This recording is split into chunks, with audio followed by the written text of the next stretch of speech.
All right, welcome back to the Dr. Jimbo Love Show remote. This is part 2, and we are going to talk in depth about the Super Wild Card Weekend. Super Wild Card Weekend. It is super. Extra teams. It is a super. Now, this is really unique. Now, you know that this year the NFL added a game. It used to be a 16-game season. We had 17 games. Yep. And we added an additional playoff spot for each conference. So we have 6 games to talk about. We have 2 today, we have 3 tomorrow, and we have 1 Monday night. So let's get right into it, okay, Seth? Mm-hmm. First game is going to be Cincinnati Bengals, 10-7, versus the Las Vegas Raiders, who are 10-7 as well. The longest season ever, and we said this, remember, we went 18 weeks. So this is something for the players. It's going to be interesting to see if the additional week kind of slows down anybody. What do you think? Do you think there's going to be any kind of repercussion because there's one more game? So I don't think there's going to be any repercussions from one more game. I think if anything, people can be upset because if you would have ended the season the week before, you would have had a completely different teams in the playoffs. Good point. Colts would have made it, Good point. and things like My that. Steelers wouldn't have. Yeah, and so I think this extra game is just for the fans. I think adding another playoff team. Now, I'm always in more support of more teams in playoffs because it's like, for those of you that play fantasy football, when you're eliminated, how interested are you? Nope. So when your team's eliminated, you're not interested anymore. Right. And so Very good. I think that is a huge No, I think it's a shift. great point. Great point, Seth. Okay, so let's talk a little bit about this because Cincinnati has not won a playoff game since 1991. Now, my brother has been a Cincinnati fan since 1975, and he's stayed with the Bengals. So I guarantee, well, I know that he is absolutely right now down in Florida. His stomach is turning because he's nervous as heck. 1991, Seth was 3 years old. I was. Okay? What was going on in 1991? Well, the Gulf War, okay? The Dream Team hadn't even become a team yet, because that wasn't until 1992.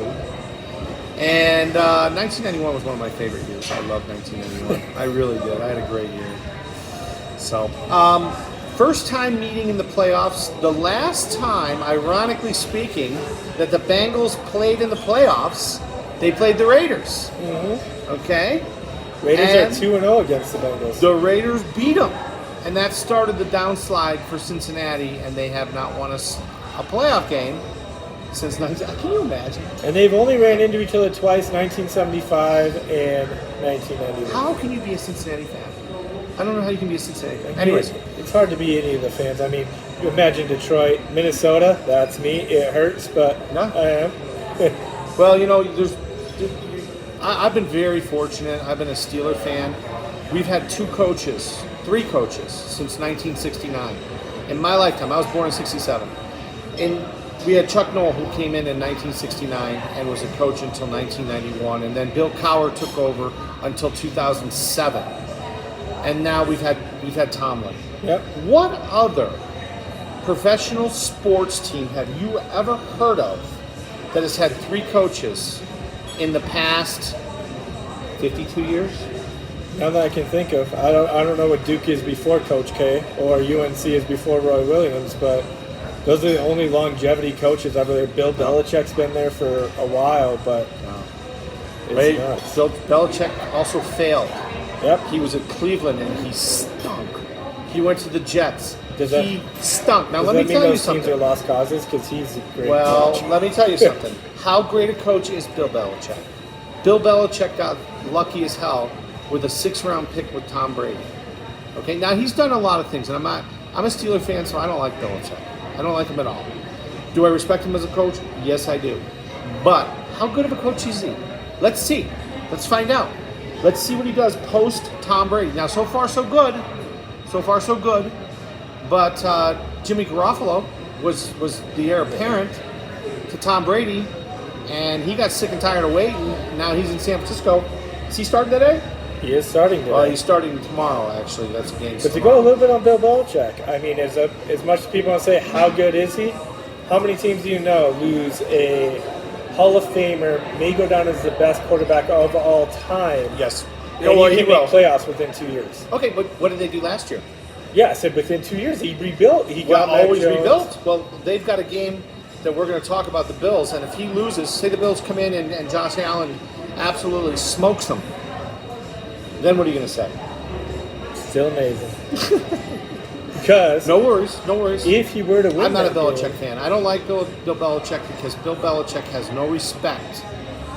Okay, when he does an interview, he has no respect for the people asking him questions. Okay, you want to be a jerk? You know what? Be a jerk. But when you are supposed to be talking to your fans and the media, guess what? Suck it up. Okay, take off your sweatshirts, you know, and be the person you're supposed to be. I don't like him.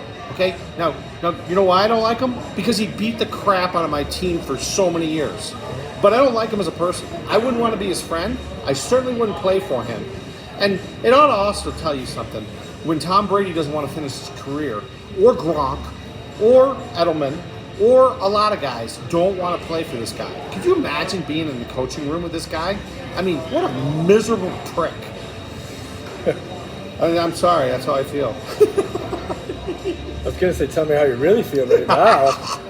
All right, so let's talk a little bit about Cincinnati and the Raiders, okay? Joe Burrow, the last time they played the Raiders, he was 20 for 29 passing, 148 passing yards with 1 touchdown. That is mundane, okay? So what I predict is that you're going to see Joe Burrow, as long as he's on his spot, he has a quarterback rating that's 3rd in the NFL. That's if he's on his spot. If you move Joe Burrow, okay, Joe Burrow doesn't know the angles, and a lot of their passing plays are timing plays, and he struggles. So look for a big game from Joe Mixon on the run if Joe Burrow is unable to stay in the pocket and deliver the passes to Jamar Chase and the rest of them. Cincinnati is a 5.5-point favorite. Remember, the game is in Cincinnati.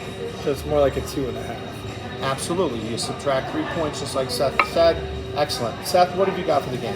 So Joe Burrow, Joe Mixon, Jamar Chase, explosive offense. Now, if you flip the side over to the Raiders, I'm not really loving their offense so much. Josh Jacobs having a mediocre year. Renfro has luckily come out and kind of filled that Henry Ruggs. He's definitely not up as good as Henry Ruggs was, but he's kind of filled that spot for him. And Derek Carr is a question mark. Now, what I'm looking to see in this game is Las Vegas, is going to really throw some changes. I expect to see Mariota in this game. I expect to see it be Derek Carr for probably 80% of it, but then throw some change-ups, because you know how hard it is to prepare for 2 completely different quarterbacks. Oh. But if the Raiders are going to stay in this, it's not going to come on the offensive side, because Jamar Chase, I have a sneaking suspicion, is going to be huge. Rookie of the year should be. Guy's amazing. He should be. And remember, Joe Burrow and Jamar Chase were teammates at LSU. And I can't wait to see how this next draft goes. How many more teams are going to follow this suit? Because also, even though they're not in playoffs, Waddle and Tua were teammates in Alabama, and that connection had put him on a 7-game win streak, even though Waddle got injured a little bit during the year, and so did Tua. Now, another really, really great combination that never came to be was Mike Evans and who's our guy from A&M? The freshman quarterback? Oh, Kellen Mond? No, the guy the Johnny.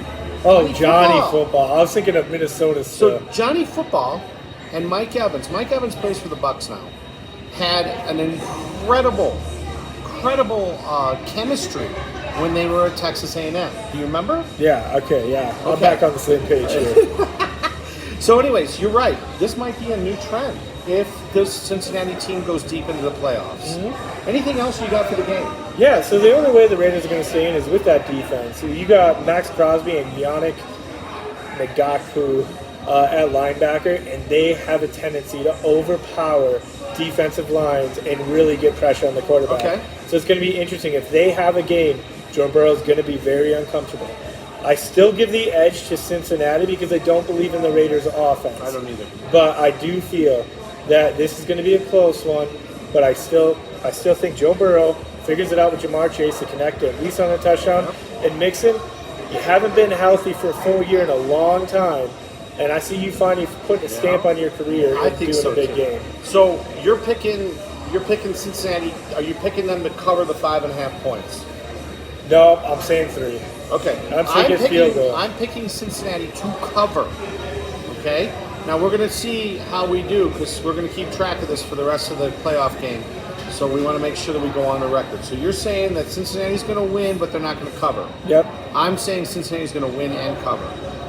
All right, so let's move to the next game. Now, by the way, that game, that Cincinnati game, starts at 2:30 Mountain Standard Time, 4:30 Eastern Time. It'll be on all of our TVs. If you want to come down and watch it with us, we have brothers. Great specials, great food. And you know what? We can BS some football the whole time you guys are here. Absolutely. And you can see Seth and I. I'm going to stay for that entire game. My wife's going to stay for the entire game. So come on down. We'd love to meet you. And I'll be here for most of the game. I might run down to DU's playing Nebraska Omaha for their second game today. They beat them in the first game yesterday. So I might go. They play at 7 o'clock. So might have to go tailgate pregame. Seth's usually here till 4 p.m. for those of you who want 4:35 depends on how busy we are. Come in and talk to the Sage Seth.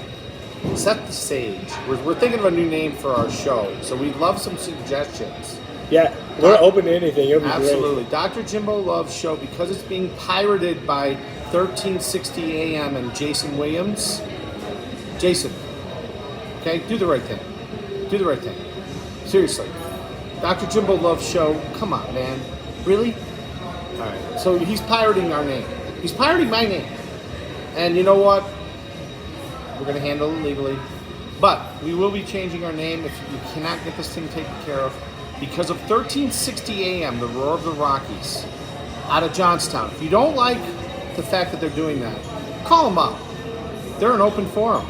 Call them up and tell them how much they should free the Dr. Jimbo Love name, please. All right. So we've got the second game today that starts at 6:15 Mountain Standard Time, 8:15 Eastern Time. It is the Pats versus the Bills. The Patriots are number 6. The Bills are number 3. It's the third meeting between these teams. They split during the regular season. I'm a huge Josh Allen fan. I grew up in Ithaca, New York, so I've always liked the Bills. I felt sorry for them in the 70s. I really felt bad for them in the 90s when they lost 4 Super Bowls straight. But I'm really rooting hard. I obviously do not like Bill Belichick. So go Bills. What do you got? Yeah, so this was going to be interesting. So if people remember, right, the Patriots only beat the Bills because of bad weather. They ran the ball every time. Mac Jones only threw 3 times. Now, there is history on this game's side. Mm-hmm. If Mac Jones were to win this game, he'd be even younger than Tom Brady for his first playoff run. So there is some history that could be made. Now, do I think it's going to happen against this Bills team? Not particularly. I have a soft spot for Stephon Diggs, miracle catch out of Minnesota. You have Josh Allen that's killing it. The big key to this one is Devin Singletary has to give the Bills a run game early. What's the line of the game, Seth, you know?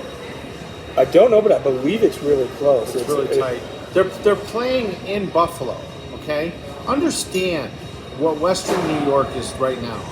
I guarantee you that parking lot, okay, at Orchard Park, the Bills Stadium, is full. And right it's 0 now. degrees. Oh, yeah. It's freezing. Let me tell you, they're tailgating right now. Bills fans, cheers to you. I'm going to cheers you because Bills you know Mafia, what? Let's go. Because I'm telling you right now, there is never, if you get a chance to go see a game, okay, in Buffalo, you will not believe it. One thing about the Bills fans, they're not mean, okay? They're not jerks. They treat you as guests, believe it or not. Yeah. Not like it here is in Denver, okay? If you're here in Denver and you don't have the right uniform on, there are idiots out there that will absolutely not talk to you. And actually throw things at you in the game. Yeah, I had a Minnesota Vikings jersey on because I don't own a Broncos jersey, and they weren't playing, but I wanted to wear a football jersey to a football game, and somebody came up to me and said, "Sorry, sir, you're wearing the wrong jersey." Yeah. And I was like, "I know." I was like, "It's the only NFL jersey I have." But to go a little bit deeper in this Bills-Patriots game, Yeah, go ahead. What do you got? if the Patriots are going to hang in, they're going to have to rely on Damon Harris. Rashad Stevenson, an OU boy, are going to have to really control the tempo of this game. Mac Jones, he's young.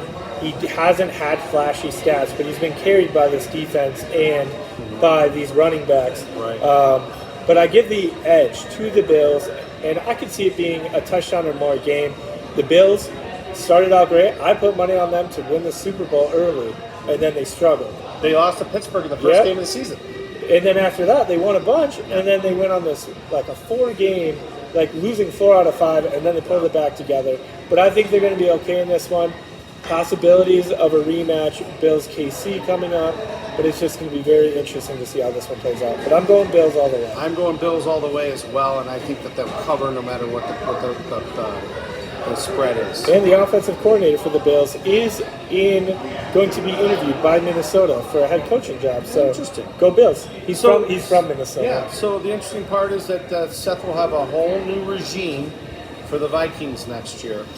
It'll be interesting. Do you think Kirk Cousins makes it to the next, or did they get rid of Kirk Cousins and does the new coach bring in somebody else? A lot of speculation going on right now. It depends on if we can get what we need from him. Basically, we're not asking for much. We're asking to offload the contract.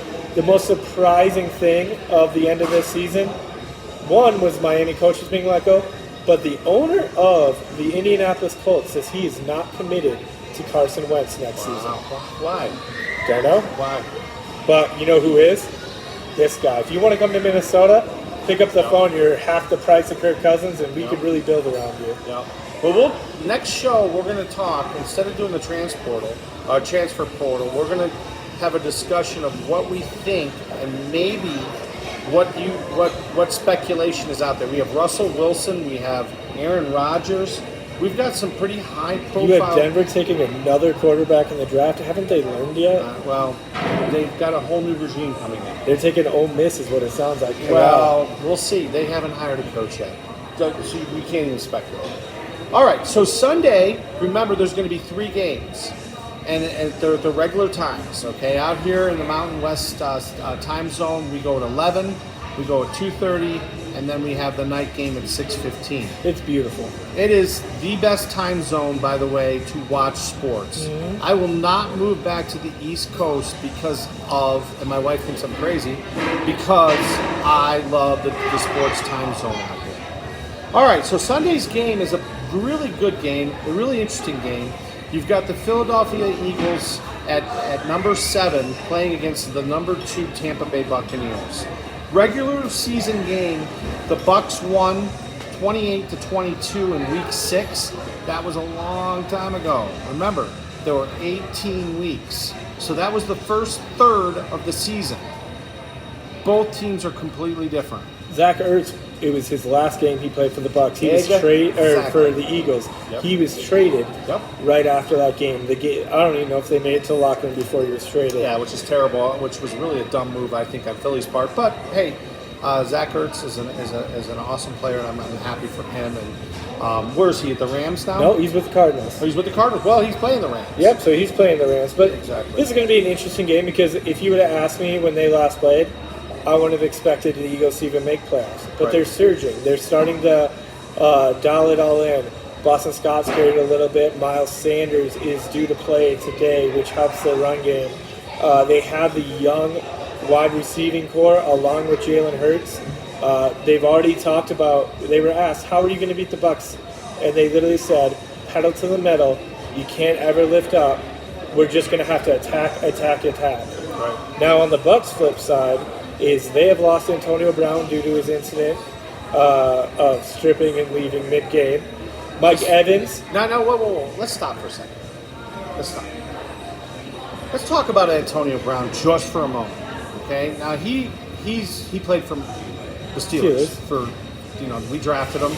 He played with Juju. It was pretty recent. The only reason the only reason that Juju had such a great rookie year is because no one could handle Antonio Brown, so Juju was wide open. Antonio Brown had a head injury.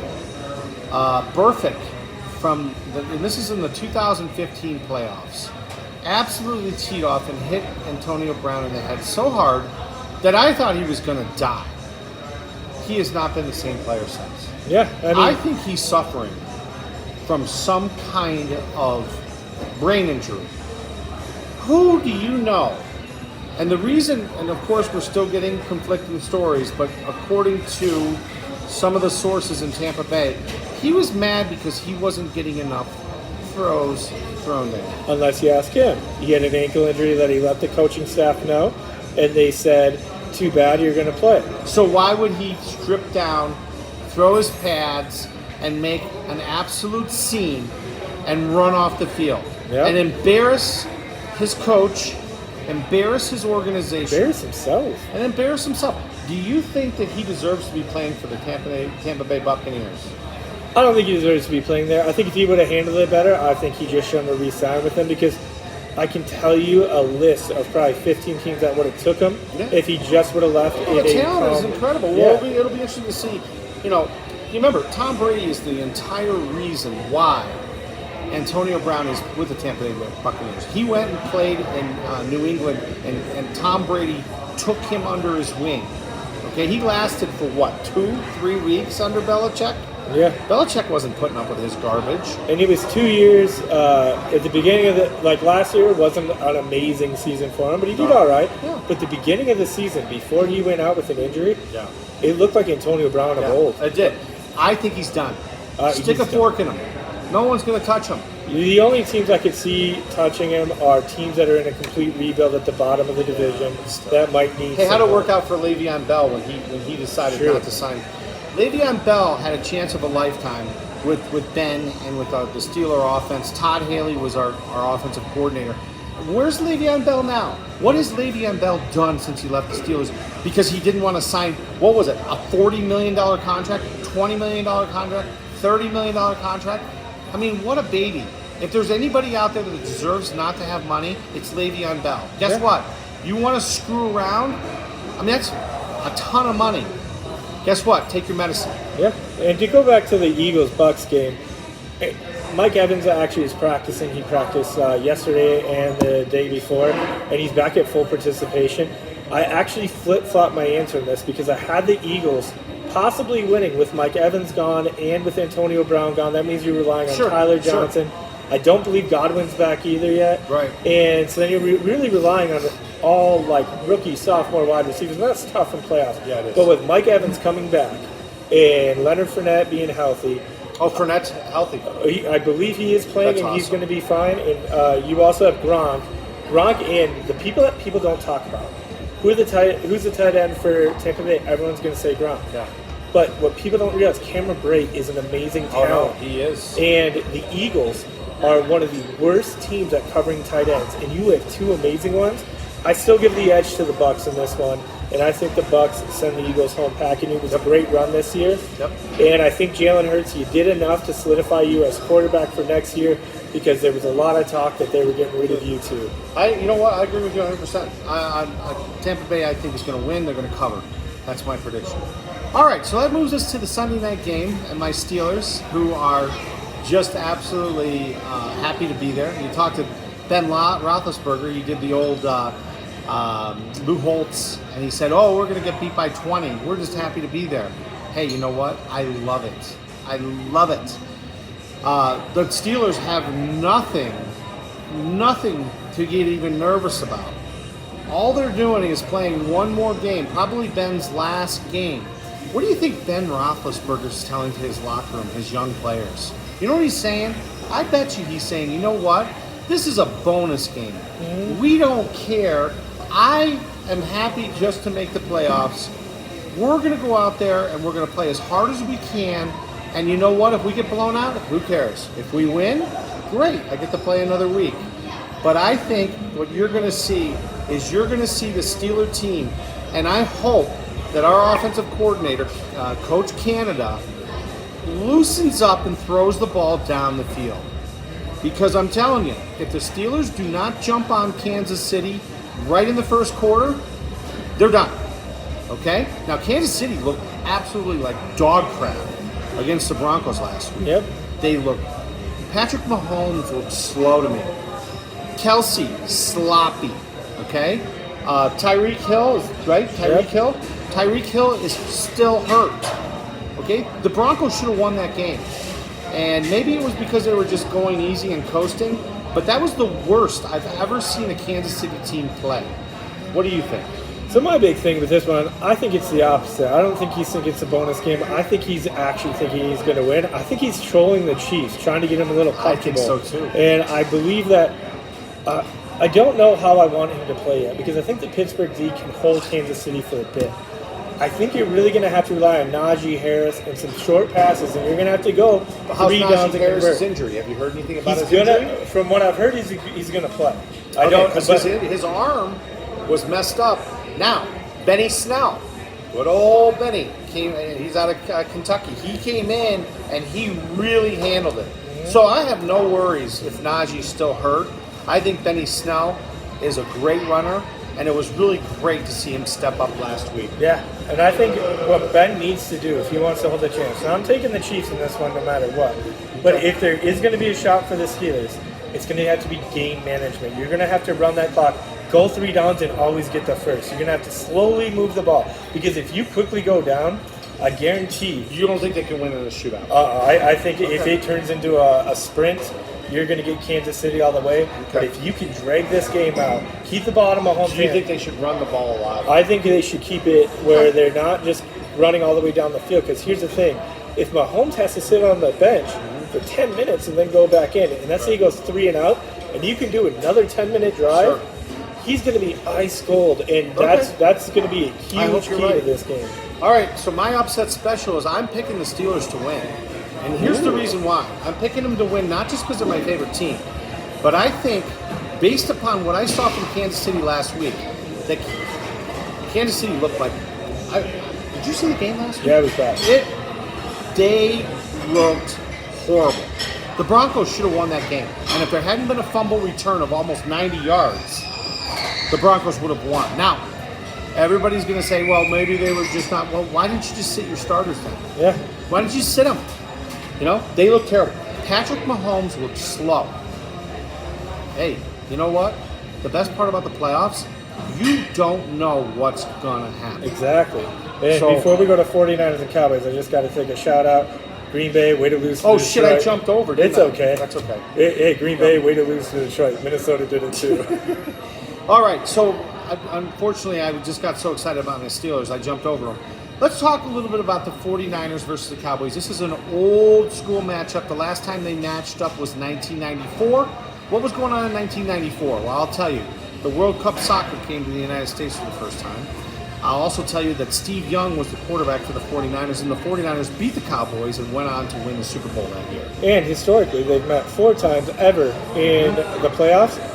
Every time, the person that's won this game has won the Super Bowl. Yep, and you guys can remember, if you ever look at any of the 70s videos, you see that play where Joe Montana rolls right. Yep, there it 1981. No. He threw it to the tight end, the guy who ended up becoming the general manager of the 49ers. I can't remember his name, but Joe Montana rolling right, throws the ball up over D.D. Lewis of the Cowboys. And it's one of the biggest iconic catches of the early 80s. And of course, the 49ers went on to win 4 Super Bowls in the 80s with Joe Montana, rivaling the Steelers, who won 4 Super Bowls in the 70s. There has not been a team that has won 4 Super Bowls in a decade since those 2 teams did it. Let's remember that the free agency did not start until 1978. When it started, that changed the NFL, and that'll be another discussion for us to talk about going down the way. Tell me more about what you got for the Cowboys 49ers. So ESPN really has this game as a trap game for the Cowboys. A lot of them are saying that it's not a good matchup for the Cowboys and that the 49ers are going to come out with this. Now I'm going to go a little different on that because I have a lot of question marks on this Dallas team. Now the good thing about this Dallas team, their defense is 10 times better than it has been in a long time. So they got the defense in place. The person that I'm questioning on Dallas is Zeke. Where is he? We need Zeke from 3 years ago, where he was just a beast running through people. But he's looked very inefficient this year. Tony Pollard, who actually has me very curious of what he's going to do because he only has 1 more year left on his contract. He looks like he could be the new guy there. Well, how's Dak Prescott? Is he done with his injuries? Yeah, so Dak is good. Okay, CeeDee Dak's Lamb full strength? and Amari Cooper, you really have a tough Dallas defense that usually offense that typically is underperformed, though, when it comes to big games. Yeah. Now, San Fran, man, Debo Samuel is just another level University of of a South player. Carolina, baby. Just amazing player. And then Eric Mitchell is really taking over the run game where I didn't really think San Francisco had one. And my big thing with them is the defense is okay, but I don't trust Jimmy. I think I think he's going to turn it over at least 2 to 3 times. I think Stephon Diggs' brother, Tavon Diggs, who's having the other guy that has to be in consideration for Rookie of the Year, is going to have a pick or two, and that's going to put him at like 9 to 10 picks for the year. Wow. Like, he is having a season. But I'm giving the edge to the Cowboys. Are you? You think they'll cover? I think they'll cover because it's a pretty close spread, and I just think the Cowboys, overall, eventually you have to get over that hump. If you look at the Cowboys roster, you can go over the last 10 years. It's never a bad team, but their performance, they are not consistent at showing up, and they haven't performed at what they're capable of. This is going to be the breaking news. Yeah, it'll be interesting. Now, my brother-in-law, Michael Davis, works security for the Cowboys. He's one of the most senior guys, and he will be on the sideline.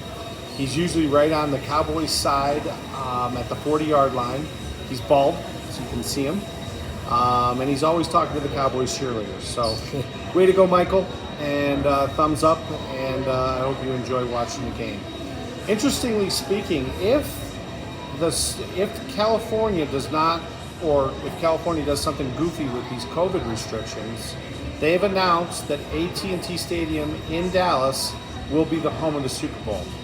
So they always have a backup place. I don't think that SoFi is going to, and that's where the Chargers play, it's a brand new stadium.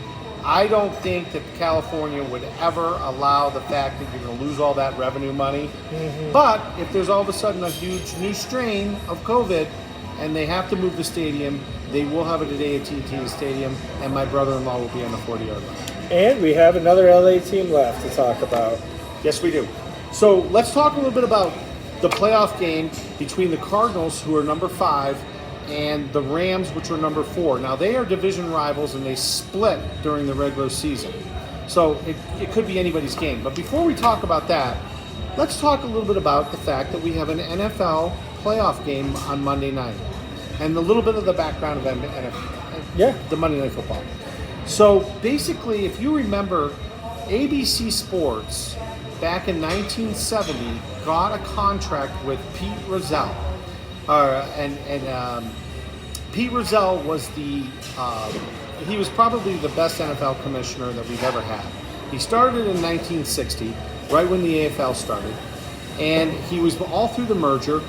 He's the one who came up with the concept of the Super Bowl, and he ended up being the NFL commissioner from 1960 to 1989. That's a long time. It is. He changed the game, and he did really well. Well, he did a deal with ABC Sports, and what's really cool is, I don't know how many people, but people from my era remember Howard Cosell. Howard Cosell was just an absolutely polarizing individual. He was the Dick Vitale of his era. You either loved him or you hated him. I loved Dick Vitale. He was great. No, people hated him back when he first started. Oh. They couldn't stand him. I couldn't. I still am not a big fan of Dick Vitale. He's a good guy. I've met him. But Howard Cosell was on the end, and then they had the ex-quarterback for the Cowboys called Dandy Don Meredith. Okay? And the other person that was involved was Keith Jackson. How many people do you realize that the first season of Monday Night Football was Keith Jackson?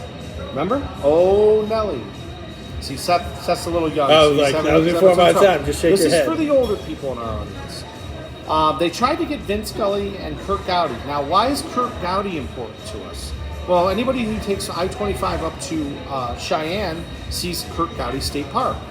Kirk Gowdy grew up in Wyoming. Okay, he's a Cheyenne boy. Kurt Gowdy is a legend. Vince Scully, you remember him from the Dodgers. He is an incredible. All these people were tried to get into to Monday Night Football, and what ended up happening was you ended up with Cosell, Dandy Don, and then we had Kathy Gifford's husband, who ended up coming in, and Frank Gifford was there from 1971 to 1998. He had to quit in 1998 because he had to start changing Kathy Gifford's diapers. Someone's doing it now for her. Who knows? I know Regis did for a number of years as well. All right, so That's funny. anything you use? All right, so let's talk about Cardinals Rams. Seth, what do we got? I'm torn in this one because Kyler Murray's an OU boy. DeAndre Hopkins is not playing, which is a huge blow to this Cardinals team. Zach Ertz, though, is still there. Christian Kirk is still there. You still have Chase Edmonds and James Conner, if they're both healthy, at your disposal. So a very solid team, and they just announced that it sounds like J.J. Watt will return and play. J.J. Watt. Yeah, Does he J.J. play for the Steelers? No, J.J. Oh, J.J. J.J. Watt from... Oh, not J.T. Watt. Yeah, J.J. He came from the I'm Texans. messing with I you. was like, I said it right. But the Rams, on the flip side, I had them when we talked earlier. When Matt Stafford, for our very first show, I said the Rams were the team to beat to go to the Super Bowl. Matt Stafford has a healthy team. Cooper Kupp, Triple Crown winner. Now, for those of you who don't know what that is, most receiving yards, most touchdowns, and most receptions all in the same season. And did he win the Kentucky Derby, the Yeah. Vegas, and the Belmont too? Yeah, he basically did. Oh, so he's a horse. Yeah, so he's a horse, and he's going to carry this team. And Matt Stafford, I don't understand it. ESPN analysts are talking trash about Matt Stafford right now. Yeah. And I don't get it. I think the Rams, they say Von Miller's going to play. He's going to be healthy. Aaron Donaldson is a beast. So that defense is just... Jalen Ramsey is on the Rams. I right now listed a bunch of Hall of Famers on this Rams team. Yeah. I think this is the Rams push. Cardinals are young, minus J.J. Watt, and DeAndre Hopkins getting up there. But I think this is the Rams' year. The Rams are going to cover the spread and beat them handily. Good. Well, you know what would be great for Matthew Stafford? Now, Matthew Stafford is an SC East player, came out of Georgia. For those of you who don't realize, he was in Detroit for so many years. Okay? Loyal. Long-suffering Detroit. And so, you know what? I'm picking the Rams. I'm picking the Rams to win, cover, and they are my NFC team going forward because of Matthew Stafford. Well, and what I think is cool, too, is if you haven't lived in a state with a pro team that had a superstar stick with you, because there's really no loyalty in pro sports anymore. But Kevin Garnett from Minnesota was that type of player. Yep. He played for us for like 10 years. We drafted him when he was 18. Yep. And you know what? When he went to Boston, we all rooted for Boston because we wanted him to get that championship. And he did. And I think Detroit is going to do the same thing. I think they understand what Matt Stafford did for them, and they understand how loyal he was. So he's going to have a lot of fans in this NFL playoffs. Good. Well, good for Matthew Stafford. Okay, well, we want to remind you that we are at Brothers Bar and Grill at the Shops at Northfield. Seth is the general manager. Calm down. Come in. You've got 3 days of just incredible football. You've got great food. You've got comfort food. You have every single sauce, okay? That includes the ranch, the blue cheese, and any other sauce that you can imagine that is made daily here. Mm-hmm. What else is going on? Yeah, everything's made fresh. Our boneless wings and basically anything chicken at this establishment stands out above any other place because ours is never frozen. We prep it every time. The chickens are out back, and you can go out and kill your own chicken. That'd be something. You know that? I mean, I'll tell you what, I ate here last week and I was able to kill the chicken and then eat it. It was so incredible. But along with that, every sauce made from scratch. We create our own recipes. I honestly, if you ever eat store-bought ranch, I can't do it anymore. Once you have Brothers Ranch, it will be life-changing. It really is. And trust me, I am an absolute extraordinaire of blue cheese. It's amazing. So, come down here. We're here. Ask for Seth, Matthew, or myself, Dr. Jimbo. I'm here for you. Hey, do us a favor. Go in and leave us some comments. Like us if you like us. We're not going to beg for likes, but we do love views. So please take a look at us, and then also next week, tune back in. We will be posting this video on YouTube probably around 1 p.m. Mountain Standard Time. And tell your friends. Yeah. We're here for you every week, and I hope we were, someone that was entertaining to watch. Seth, do you have anything else that you wanted to say? Yeah, even if you don't want to write in, if you want to stop on in and tell me personally, I'm always available. Just come let me know what you want to hear. If there's any questions you have on any sports matchups that are coming up, and you know what? Me and Jim will go back and forth on the show of what we think. Absolutely. Now, and if you forget what Seth looked like, all you've got to do is go to your local post office. Most of the top 10 and wanted people are there listed. Is there a good picture of you in the post office? Look. Yeah, I'm just like. All right. Remember, folks, get out there and just what they say in Saving Private Ryan, earn it. Thank you very much for tuning in.